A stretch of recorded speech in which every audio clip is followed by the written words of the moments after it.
नमस्कार, मैं परवीन अहलावत, आप सबकी खबर टीवी देख रहे हैं। आप सभी जानते होंगे कल हरियाणा प्रदेश की राजनीति में बड़ा बदलाव हुआ है और इनेलो के लिए एक बड़ी अच्छी खबर आई है, क्योंकि बादली विधानसभा क्षेत्र से कांग्रेस पार्टी से लगातार 2 बार विधायक रहे नरेश प्रधान हैं अभय सिंह चौटाला प्रदेशाध्यक्ष नफेस सिंह राठी की मौजूदगी में इनेलो पार्टी में शामिल हो गए ये तो ठीक था, लेकिन कई तरह के आरोप उन्होंने चौधरी भूपेंद्र सिंह हुड्डा पर लगाए हैं। उसको लेकर काफ़ी चर्चा है, छिड़ी हुई है। इस वक्त नरेश प्रधान हमारे साथ मौजूद हैं, तमाम पहलुओं पर उनसे बेबाकी से चर्चा करेंगे। सर, स्वागत है सबसे पहले तो आपका। धन्यवाद। सबसे तो पहले मैं आपका स्वागत करता हूँ सबसे पहले पर, और धन्यवाद करता हूँ, आभार व्यक्त करता हूँ अपने भाई पत्रकार मोहद्दे साथियों का। सर, सबसे पहला सवाल मेरा ये है, नरेश प्रधान इनेलो में शामिल हो गए हैं। पिछले कुछ समय से अटकलें लगाई जा रही थी, कल वो साफ हो चुकी हैं। तो पहला सवाल ये रहेगा कि इनेलो में शामिल होकर नरेश प्रधान को कैसा लग रहा है, क्या कहना चाहेंगे इस खास मौके पर? नहीं, देखिए, 30 साल तक कांग्रेस पार्टी में काम किया जी, और सन 1980 से और सन 1991 तक चौधरी देवीलाल के साथ काम करने का जी, चौधरी धीरपाल सिंह जी, बहुत ही बेदाग छवि के नेता थे हमारे भाई। उनके साथ काम करने का सौभाग्य प्राप्त हुआ जी। और मैंने सन 1990 में मैं सरपंच बनया और सन 1991 में चौधरी भूपेंद्र सिंह हुड्डा बादली गए जी। तो सरपंच के नाते हर पार्टी का जो भी नुमाइंदा आता था उसका हम सम्मान करते थे, मालाओं से, फूलों से, चौपाट में जी। तो इनके साथ कुछ जो नहीं होना चाहिए था हरकतें होगी, उससे मैं कहा कि ठीक है भाई, मैं ऐसा जो किया जिन लोगों ने वो मेरे गांव की बदनामी की है, मैं सरपंच हूं, मैं सम्मान करना चाहता था और तुमने तो कांग्रेस पार्टी के नेताओं के साथ जो हरकत करी है वो ऐसा नहीं है। उसके बाद में चौधरी रणबीर सिंह और अन्य कई नेता, सीनियर नेता उनके साथ गए और उन्होंने कहा कि भी आप बड़े गांव के सरपंच हो और हमारा प्रोग्राम कराओ बादली में चौधरी भूपेंद्र सिंह हुड्डा का।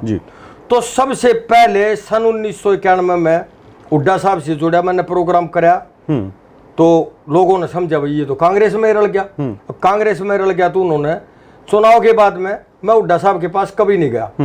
उन्होंने मेरे पास संदेश भेजा कि आप बड़े गांव के सरपंच हो और मैं आपको अपने भाई की तरह और लंबी पारी राजनीति की खेलेंगे और साथ रखूंगा और ये विश्वास पर राजनीति चलती है, आप मेरे ऊपर विश्वास करो और मेरा साथ दो। और मैंने फैसला ले लिया कि भी आज हम चौधरी भूपेंद्र सिंह हुड्डा का साथ देते हैं और मैं सन 1991 में उनके साथ जुड़ गया। बहुत लंबी कहानी है। जब 2000 में हुड्डा साहब के साथ जुड़े हुए और हुड्डा साहब को पावर मिली तो उन्होंने, कांग्रेस की हालत दयनीय थी, पता था कि यहां से सीट नहीं निकल सकती, तब तक चौधरी देवीलाल का, ओम प्रकाश चौटाला जी का इस क्षेत्र में रुतबा कायम था। उन्होंने मेरे को जिम्मेवारी सौंपी कि कांग्रेस पार्टी का टिकट लेने वाला कोई भी उम्मीदवार नहीं है और आप ये टिकट थम्बो, बुला के खेत में था, मैं अपने में बुला के टिकट दी और मैंने चुनाव लड़ा और अच्छा प्रदर्शन किया। 24,000 वोट, 11,000 तक कांग्रेस पार्टी का रिकॉर्ड था और 24,000 मत प्राप्त करे और जीत मेरे भाई धीरपाल को मिली और थोड़े वोटों से हार का सामना करना पड़ा।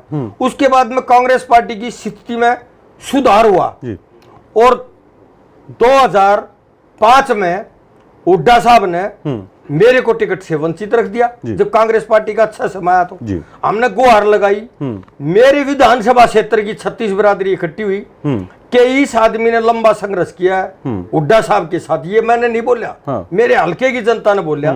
और इस आदमी ने जब अच्छा समय आया है तो इस लड़के के साथ धोखा कर दिया।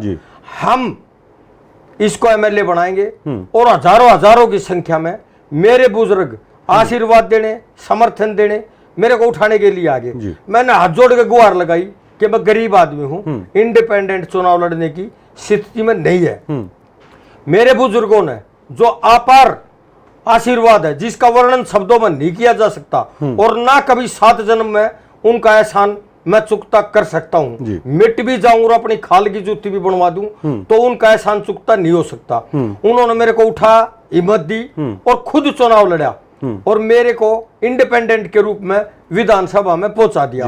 हर पार्टी के नेता ने मेरे से संपर्क किया, ओम प्रकाश चौटाला भी मिले, भजनलाल भी मिले, और मैं धैर्य रखते हुए फैसला किया कि हमने तो एजेंडा रखा था रोहतक जिले की चौधरी लाने का, और मैं बिना शर्त हुड्डा साहब के पास गया और वहीं से उन्होंने ड्यूटी लगाई कि एमएलए से संपर्क करो। तो उस टाइम चौधरी भजनलाल जी का भी बहुत बड़ा वजूद था और वो ही अध्यक्ष थे, उन्हीं के नेतृत्व में चुनाव हुआ था। तो वहां कुछ नेता जो आज बहुत ही नजदीक बने हुए चौधरी भूपेंद्र सिंह हुड्डा के, वो करता धरता बने हुए पार्टी के, वो भजनलाल जी के घर बैठे हुए मिले और मेरे को एक नेता, विशेष नेता के साथ भेजा गया कि आप जाओ और वहां देखो और वहां सेंध लगाओ। और मैंने सेंध लगाई और संपर्क किया और वहीं से सहमत का खेल चालू हो गया और हुड्डा साहब के लिए समर्थन जुटाने के लिए जुट गए। और कौन सा ऐसा नेता है कांग्रेस पार्टी का सीनियर नेता जो हाईकमान में बैठे हैं, एआईसीसी में बैठे हैं, मैंने उनके पैर नहीं पकड़े, उनको गुहार नहीं लगाई कि जी भजनलाल जी की बजाय चौधरी भूपेंद्र सिंह हुड्डा किसान मजदूर के नेता हैं और इस इलाके की काफी बड़े लंबे समय से अनदेखी होती है रोहतक जिले की, और रोहतक जिले का मुख्यमंत्री अगर बनेगा तो लंबी पारी कांग्रेस पार्टी खेलेगी। और हम आपको हाथ जोड़कर आश्वस्त करते हैं, विश्वास दिलाते हैं चौधरी भूपेंद्र सिंह को आप प्रदेश का मुख्यमंत्री बनाइए और आप फिर देखना कांग्रेस के बहुत ज्यादा जनाधार बनेगा और बहुत ज्यादा राहत मिलेगी। तो क्या भूपेंद्र ये मान के चले कि भूपेंद्र सिंह हुड्डा ने आज तक नरेश प्रधान का इस्तेमाल तो किया, लेकिन बदले में जब उनके लिए कुछ करने की बारी आई तो वो नहीं की? क्या ये मान के चले? आगे आता हूँ। फिर उन्होंने मेरे को दूसरी बार जब 2009 में टिकट मांगने की पारी आई, तो हमारे भाई धीरपाल सिंह जो इनेलो पार्टी में 5 बार एमएलए रहे, उनको भी ज्वाइन करवा लिया और मेरे को कहा कि आपका तो बहुत ज्यादा विरोध है। अब जो रूलिंग पार्टी में एमएलए होता है तो उससे बहुत सारी अपेक्षाएं होती है और कोई भी भगवान भी उन अपेक्षाओं पर खरा नहीं उतर सकता। मैंने मान सम्मान अपने भाइयों की में कोई कसर नहीं छोड़ी और दिन रात मेहनत करी ताकि काफी लंबे समय से बादल विधानसभा की अपेक्षा हो रही थी और ज्यादा से ज्यादा विकास मैं करा सकूं। लेकिन फिर होनी कुछ हो रही थी। हमारे भाई दीपेंद्र जी एमपी बन गए और एमएलए को तो कोई अधिकार था ही नहीं। जब बहस की बात आती थी, प्लेटफार्म की बात आती थी, भीड़ जुटाने की बात आती थी, तो अकेला नरेश नहीं, ऐसे हजारों कार्यकर्ता थे। जब ग्रांट बांटने की आती थी बात तो हमारे भाई दीपेंद्र हुड्डा थे, हमारे को 1 रुपया भी नहीं दिया। आज ग्रांट एमएलए के पास कहां से आ रही है? कोई हरियाणा की सरकार रहे या दूसरे प्रदेश की सरकार है जो दूसरी रूल रेगुलेशन है, तो अनदेखी होती थी। उसके बाद में फिर मैं टिकट ले आया, ऊपर मैंने संपर्क किया जो कांग्रेस पार्टी में काफी लंबे समय से थे, तो हर आदमी के संपर्क जुड़ जाते हैं। तो सोनिया जी के पास भी गया मैं, शीला दीक्षित जी को ले गए, उन्होंने कहा नहीं, जब आप इंडिपेंडेंट जीतने की क्षमता रखते हो तो रूलिंग पार्टी के नेताओं का तो विरोध होता ही रहता है और ये उतार चढ़ाव चलते रहते हैं, टिकट आपको ही देंगे। और हुड्डा साहब को बुला के उन्होंने आदेश दिए कि ये लड़ेंगे बादली, और ब्राह्मण को भी देना है, ये ब्राह्मण भी है और हर कोरम पूरा करता है। और फिर मेरे भाइयों ने मेरे को आशीर्वाद के रूप में विधानसभा में पहुंचाया। तो सबसे बड़ी बात यह थी कि मैं उनके विश्वास पर खरा उतरूं। उसके बाद में फिर मैं टिकट लेकर आया, 2014 में चुनाव हुआ। इन्होंने मेरे को बोल दिया आपके लिए टिकट नहीं है, आपका बहुत ज्यादा विरोध है। तो मेरा तो विरोध बताते थे और फिर इन्होंने इतना बड़ा आपके मौजूद है और बादली विधानसभा की जनता 36 बिरादरी और पक्ष और विपक्ष के सब नेता जानते हैं कि टिकट मैं लेकर आया और हमारे ही नेताओं ने ये कह दिया भाई हम ये टिकट देने के जिम्मेवार नहीं है, ये तो ऊपर से टिकट लेकर आया। आपके चुनाव में बोल मेरे चुनाव में जनसभा में और कुछ आदमी शराब पिला के आगे बैठा दिए जाते थे। वो माहौल खराब करने के लिए सहमत का खेल पक्ष और विपक्ष रचता है ताकि आपका विरोध दिखे उस जनसभा, ताकि मेरा विरोध दिखे। और चंद आदमी बदल बदल के 10-10, 5-5 जाके वाचुगली करते थे कि इसको टिकट दिया तो हारेगा, तो मेरे को टिकट दिया तो हारूंगा। अब जो टिकट पिता पुत्र दोनों आ रहे हैं, मैं पूछना चाहता हूं वो नीचे से नीम खोद के निकाले थे या ऊपर से लेकर आए थे? और मेरा तो विरोध था और ऊपर से टिकट ले आया, बता दिया। और टिकट नरेश प्रधान के पास था जो बादली हल्के का बेटा है, 36 बिरादरी का बेटा है, जिसको बार बार बार बार छत्तीस बिरादरी ने आशीर्वाद दिया है, सरपंच से लेकर एमएलए तक, जिला परिषद के कोई ऐसा संवैधानिक पद नहीं है जिस पर मेरे भाइयों ने मेहरबानी नहीं की हो और मेरे में विश्वास नहीं जताया। लेकिन मैं ये पूछना चाहता हूँ, टिकट कहां से ले आए थे? और दोनों पिता पुत्र आपके साथ तो छत्तीस बिरादरी का समर्थन बताते थे, किसान मजदूर का नेता बनने की आहें भरते थे, दोनों पिता पुत्र कैसे हार गए? नरेश का तो विरोध था, ऊपर से टिकट लेकर था, टिकट मिला नरेश को और वोट मांगा निर्दलीय की। तो इससे ज्यादा पार्टी के साथ और किसी कार्यकर्ता के साथ कुठारघात क्या हो सकता है? अब फिर बारी आई, मेरा नाम तक पैनल में नहीं दिया, मेरा नाम एआईसीसी से इस चुनाव के अंदर मेरा नाम एआईसीसी से आया और साहब ने मेरे को बार बार बोला कि मैं चुनाव लड़ूंगा नरेश। हमने कहा स्वागत है, हमने पैरवी कम कर दी कि भाई साहब लड़ेंगे तो स्वागत करेंगे, पार्टी का फैसला है और सीनियर नेता है। फिर हमने रास्ता दिया। एक डिमांड और, मेरे गुड़िया खाप के छत्तीस बिरादरी के भाई गए, बहुत ही योद्धा हमारे समाज सेवक गुड़िया खाप के गए और उन्होंने हुड्डा साहब से गुहार लगाई कि जी हम और किसी पार्टी के पास टिकट मांगने भी नहीं जाते और गुड़िया खाप खाली है और हमेशा आपके साथ जुड़ी है, समर्थन दिया है, गुड़िया खाप में आप टिकट दो और हम आपकी एमएलए बनाकर झोली में डालेंगे और भारी मतों से जिताएंगे। एमएलए तो प्रधान जी वैसे भी बना लिया कांग्रेस ने कुलदीप वत्स को। नहीं, कुलदीप वत्स को बन जाना ये तो उतार चढ़ाव चलते रहते हैं। बना लिया, एमएलए बना लिया, कोई बात नहीं, बन जाते हैं। मैं तो निर्दलीय बन के गया था और फिर उनको समर्थन किया था। तो मैं ये पूछना चाहती हूँ, गुड़िया साहब की, गुड़िया खाप की इतने बड़े समाज की अनदेखी उन्होंने करी। आश्वासन करते रहे बार बार कि आप बेफिक्र हो, आपकी बात को सिरा चढ़ाया जाएगा, आपकी बात पर विचार किया जाएगा, आश्वासन करते रहे बार बार।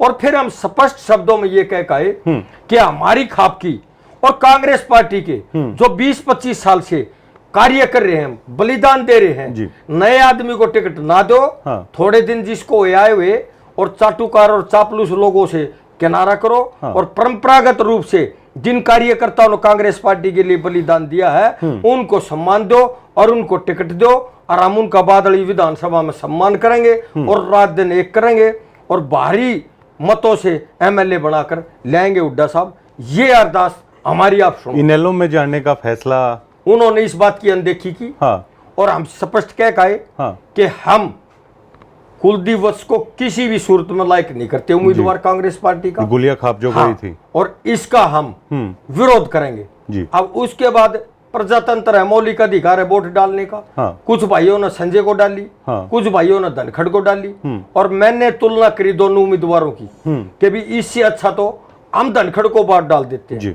बीजेपी मैंने कोई ज्वाइन नहीं करी, मैं 1 रुपए तक का मेंबर नहीं बना ना मैंने बीजेपी की चुनाव के बाद कोई जनसभा अटेंड करी ना कोई प्रोग्राम। ओम प्रकाश धनखड़ का प्रचार तो किया आपने? मैंने ओम प्रकाश धनखड़ को व्यक्तिगत एज ए बीजेपी उम्मीदवार समर्थन दिया अपने विधानसभा क्षेत्र पे, साथ में प्रचार भी किया जा जाके। यस, गुहार भी लगाई, वोट भी मांगी, रात को भी मांगी, दिन में भी मांगी। जब समर्थन दिया है तो बगल में छुरी मुंह पर राम राम थोड़ी रखेंगे, खुल्लम खुल्ला दिया है, खुल्लम खुल्ला दिया, खुल्लम खुल्ला मदद की है।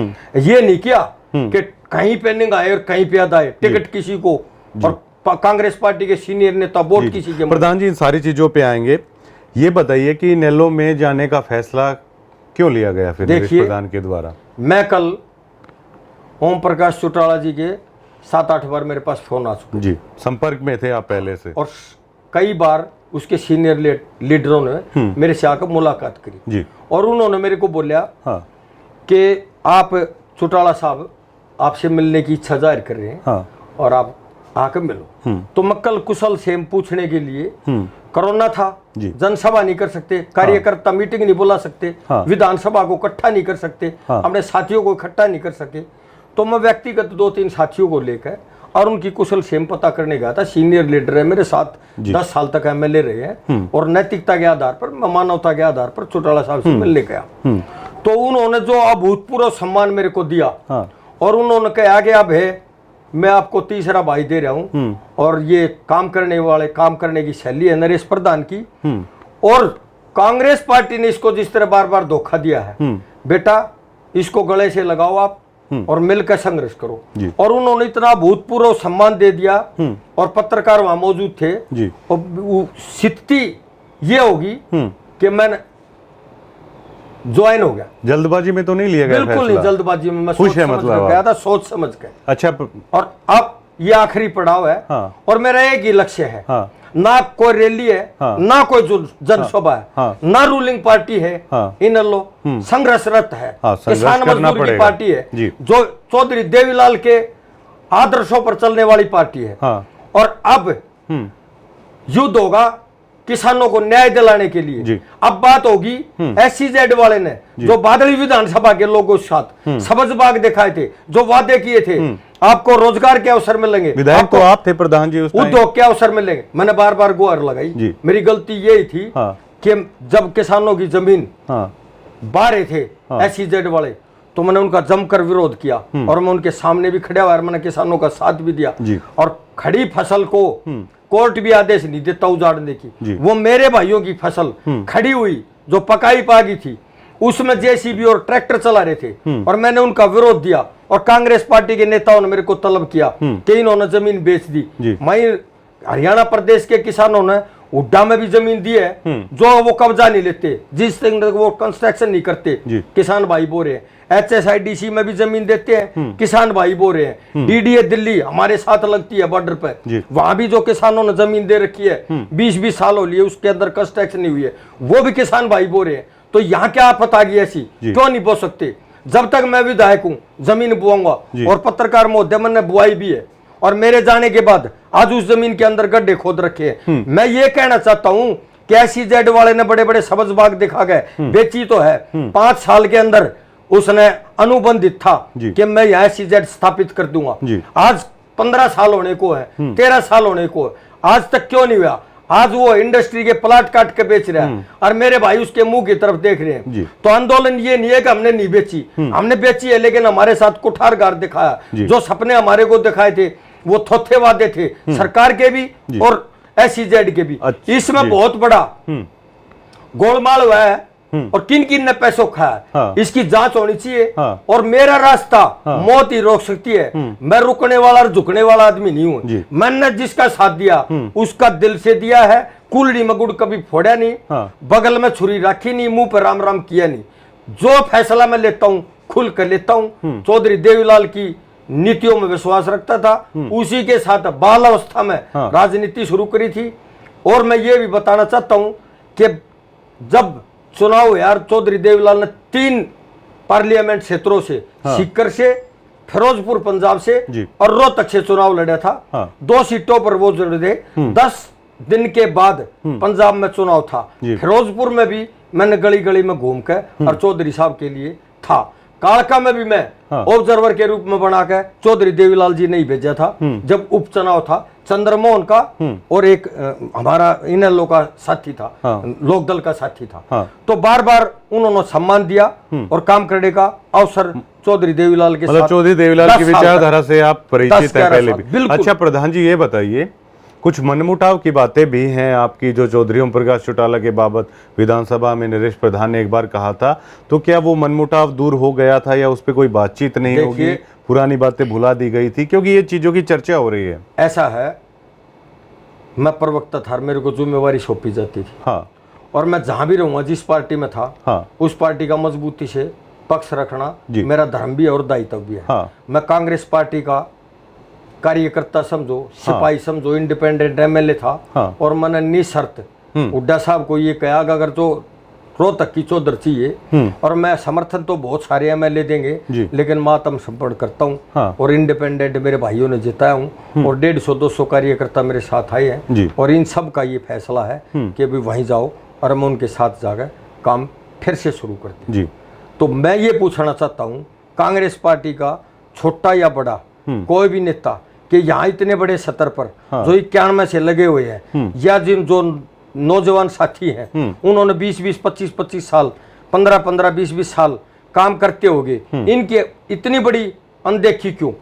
उनको साइड में कर दिया गया, उनकी अनदेखी होती गई। नए नए लोग घुसपैठ करते रहे, चाटुकर और चापलूसों ने कब्जा जमा लिया पार्टी के ऊपर, और जो मूल रूप से कांग्रेस पार्टी की नीतियां थी उनकी अनदेखी होती गई और विशेष व्यक्ति की जेब में कांग्रेस पार्टी। प्रधान जी मेरा सवाल ये था कि इनेलो से कुछ मनमुटाव आपके थे, क्या वो जब आप मिले चौधरी ओम प्रकाश चौटाला से, अभय चौटाला जी से, क्या वो मनमुटाव दूर हो गए, या ऐसा होता है कि किसी पार्टी में होते हैं तो दूसरी पार्टी के बाबत कुछ बोला जाता है? इस विषय को लेकर क्या कोई चर्चा हुई आपकी? देखिए, मैं आप पहले ये बात स्पष्ट कर चुका हूँ, हाँ, कि कुशल क्षेम पता करने के लिए ओम प्रकाश चौटाला जी के पास गए थे, हाँ, और उन्होंने स्पष्ट शब्दों में ये बोला कि भी पार्टियों के कार्यकर्ताओं और पार्टी में उतार चढ़ाव होते रहते हैं। जी। जब इसने पार्टी ही ज्वाइन कर ली थी कांग्रेस, तो ये इसका मजबूती से पक्ष रखता था और मजबूत आदमी था, बिल्कुल। और मैं इसको आपके साथ जिम्मेवारी सौंपता हूँ, और मिलकर काम करो और किसान मजदूर की आवाज उठाओ, और किसान मजदूर को जब तक न्याय नहीं मिलेगा, कोई प्रदेश और देश तरक्की नहीं कर। अपने कार्यकर्ताओं से आपने बात की, क्या वो आपके इस फैसले से खुश हैं? अपने कार्यकर्ताओं से कोरोना की वजह से ना कार्यकर्ता सम्मेलन बुला सकते, ना कोई रैली जलसा फोन पे कर सकते, संपर्क आपने और किया तीन से ज्यादा गाड़ी में भी आदमी अलाउड नहीं है। सरकार की जो हिदायतें हैं, जो सरकार के रूल रेगुलेशन है, जब हमारे जैसे वरिष्ठ कार्यकर्ता अगर उनको फॉलो नहीं करेंगे, आम नागरिक भी नहीं करेगा। तो मैंने स्पष्ट शब्दों में अखबार में भी दिया है, और मीडिया प्रकोष्ठ के जो साथी इंटरव्यू ले रहे थे उनको भी बोला है कि भी आज मैं जो इन्होंने अभूतपूर्व मेरा सम्मान दिया है, और मैं हृदय परिवर्तन हो गया, और चौटाला साहब में आस्था प्रकट कर दी, भाई अब का साथ दूंगा, रात दिन एक करूंगा, और सब मतभेद बुला के, और ये मेरा घर वापसी है, नया जीवन। अच्छा प्रधान जी, क्या किसी शर्तों के साथ पार्टी में गए हैं? क्या टिकट को लेकर फैसला हुआ है कि अगर जो चुनाव होंगे उसमें आप इनेलो पार्टी से लड़ोगे, ऐसी कुछ बातें हुई हैं, या बिल्कुल आप पूरी बिना किसी शर्त के शामिल हुए हैं? अलाउद साहब, मैं आदरणीय साथी को पहले ही बता चुका कि आज ना कोई रैली है, ना कोई जलसा है, करना चाहे ना कोई वर्कर मीटिंग है, तो कर नहीं सकते। सरकार की एडवाइजरी, दिशा निर्देश है। 3 आदमी गाड़ी में जा सकते हैं, 2 राज्यों में, पंजाब रास्ते में लगता है, चंडीगढ़ यूटी का है, हरियाणा, 3 आदमी ही एक गाड़ी में सफर करते हैं, कर सकते हैं, जो एडवाइजरी है सरकार की।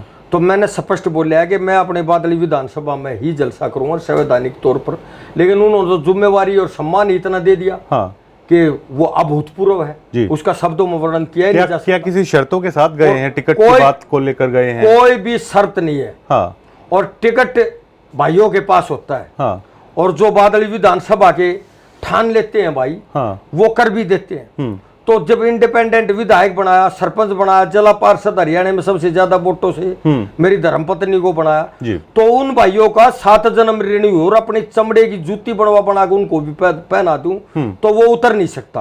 अब तो किसान मजदूर की लड़ाई है, और 2 हाथ करने हैं कि जो धोखा सीजेड वाले ने मेरे किसान भाइयों को साथ किया है, उसको न्याय इंसाफ दिलाकर ही सांस लूंगा। अच्छा प्रधान जी, प्रदेश कोई कंडीशन नहीं है, ना एमएलए बनने की तमन्ना, ना एमपी बनने की तमन्ना। प्रदेश में सत्ता को लेकर काफी एंटी इनकम्बेंसी, आप जानते हैं, पूरा विरोध है। लोग ये कहते हैं कि आने वाला वक्त कांग्रेस का है, तो अगर आने वाला वक्त अगर कांग्रेस का है, तो क्या नरेश प्रधान ने गलत फैसला तो नहीं ले लिया है कि कांग्रेस को छोड़ के इनेलो के साथ आए हैं? और क्या आपको लगता है कि आने वाला समय कांग्रेस का? बड़ा बोलना नहीं चाहता, कांग्रेस का समय जा चुका है जी, और ये आखिरी पारी थी, और सत्ता से बाहर आने वाले समय में 10 साल हो जाएंगे जी, और कुछ नेताओं की रिटायरमेंट की उम्र भी है जी। कैसे, कौन, क्या नाम है उनका? काफी सारे हैं जी, बताइए, 1-2 बताइए। व्यक्तिगत में बुराई में कटाक्ष करने में विश्वास नहीं रखता। चौधरी भूपेंद्र सिंह हुड्डा, नहीं, ये सब आप भी जानते हैं, काफी सारे बोले हमने, और रिटायरमेंट की उम्र है, और वो चिपक रहे हैं, तो चिपके रहे जी। इस बात का कोई हमारे पास इलाज तो है नहीं, ना आपके पास है, ना किसी और के पास है। बाकी जनता है, ये सब जानती है कि पारी किसकी है। आने वाली पारी अभय सिंह चौटाला की है, मर्द आदमी है, बात का धनी है, जो जुबान दे दी वो पत्थर की लकीर है जी। अच्छा ये बताइए, कहीं ऐसा तो नहीं है कि नरेश प्रधान है, इस बात को नहीं पचा पा रहे, कुलदीप वत्स विधायक बन गए? आपका मकसद क्या कुलदीप वत्स को हराने तक है, क्योंकि ओम प्रकाश धनखड़ के लिए आपने प्रचार किया, या आपका मकसद विशेष व्यक्ति जी कुलदीप वत्स नहीं जी? ये लड़ाई गुड़िया खाप और कांग्रेस पार्टी के जो सीनियर कार्यकर्ता है, किसी विशेष व्यक्ति से नहीं थी जी। उनकी अनदेखी हुई, उनको किनारे कर दिया गया। अब पार्टियों से विश्वास तो उठेगा ही ना जी। 2 बार का एमएलए जब टिकट लेता है जी, तो मैंने पहले ही बताया कि उसको ये कह दिया जाता है ऊपर से टिकट ले आता है, तो भाई नीचे कहाँ टिकट मिलती है, तो वो रास्ता देखा ही नहीं जी। हाईकमान शीर्ष नेतृत्व ही टिकट रिकमेंड करता है और पास करता है। और ऊपर से ही टिकट राष्ट्रीय पार्टियों के हो चाहे स्थानीय पार्टियों के हो, शीर्ष नेतृत्व से ही ऊपर से ही टिकट लेने पड़ते हैं और ऊपर से ही टिकट सब लेकर आए थे। और मैं भी लेकर आया था। और मेरे साथ इतना बड़ा अन्याय हुआ, टिकट मेरे पास था और रातों रात ये सारे किए जा रहे थे, फोन किए जा रहे थे और वोट मांगी जा रही थी। कुलदीप और इंडिपेंडेंट उम्मीदवार की वोट मांगी जा रही थी। इंडिपेंडेंट कई खड़े थे। और ये कोई बात नहीं है, एमएलए तो बहुत सारे और भी भाई बने हैं, कोई भी बन सकता है। लेकिन लड़ाई ये नहीं है कि एमएलए कौन बने और क्यों बनया, कांग्रेस पार्टी की अनदेखी क्यों हुई। गुड़िया खाप ने इतना बड़ा समर्थन दिया, उसको नहीं तो किसी कांग्रेस पार्टी को कार्यकर्ता देते तो जनता के बीच में जाने का हमारे को भी आत्मबल मिलता कि जिसने भी 20 साल में कुलदीप की छवि को लेकर आपने इलेक्शन के दौरान भी काफी कुछ तीखा हमला बोला है। आखिर कुलदीप की छवि को लेकर इतने तीखे हमले नरेश प्रधान क्यों करते हैं? जनता है ये सब जानती है। जनता है ये सब जानती है। और तुरंत कोरोना से राहत मिलती है। और जल्दी आपके सामने फिर प्रेस कॉन्फ्रेंस बुलाऊंगा और आपके सामने सबूत के साथ रखूंगा। किस तरह के सबूत? काफी। जनता की आंखों में धूल, चुनाव आयोग की आंखों में धूल। कैसे? चुनाव आयोग की आंखों में कैसे धूल? सन 1992 में 10वीं पास हो जाती है। सन 1992 में 12वीं पास हो जाती है। सन 1914 के चुनाव में डॉक्टर भी थे और 12वीं पास भी थे। और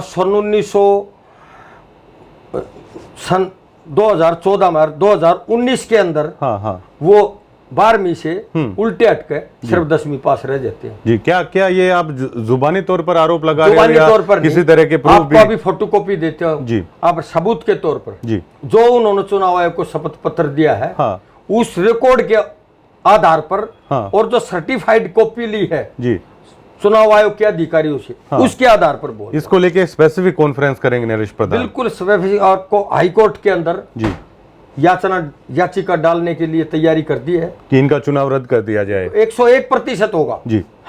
तो ये मैं क्या बोल रहा हूँ, ये तो ऑन रिकॉर्ड है सब बातें। ये मैं नहीं बोल रहा, ऑन रिकॉर्ड बोल रहा है। चुनाव आयोग का रिकॉर्ड बोल रहा है, जो उन्होंने शपथ पत्र दिए उनका रिकॉर्ड बोल रहे हैं। ठीक है प्रधान जी, आखिरी सवाल है मेरा। हमारे माध्यम से अपने कार्यकर्ताओं को नरेश प्रधान क्या संदेश देना पाएंगे, क्योंकि आपके मुताबिक ही कोरोना के कारण जनसभा नहीं कर सकते, तो क्या संदेश आपका रहेगा? कार्यकर्ताओं से एक एक करके आमंत्रणा चल रही थी और उन स्पष्ट पता था कि प्रधान जी ने ना कोई टीवी प्रोग्राम किया बीजेपी का, ना संवैधानिक तौर पर 1 रुपए के मेंबर हैं। सिर्फ और सिर्फ उम्मीदवारों की तुलना करके ओम प्रकाश धनखड़ का बादली विधानसभा में बेरी के अंदर जलसा होया। मैंने स्पष्ट किया कि मैं ओम प्रकाश धनखड़ का समर्थन करता हूं बादली विधानसभा में। मेरे पास डिमांड आई आप झज्जर प्रचार करो, मैं नहीं गया। मेरे पास डिमांड आई आप बेरी प्रचार करो, मैंने नहीं किया।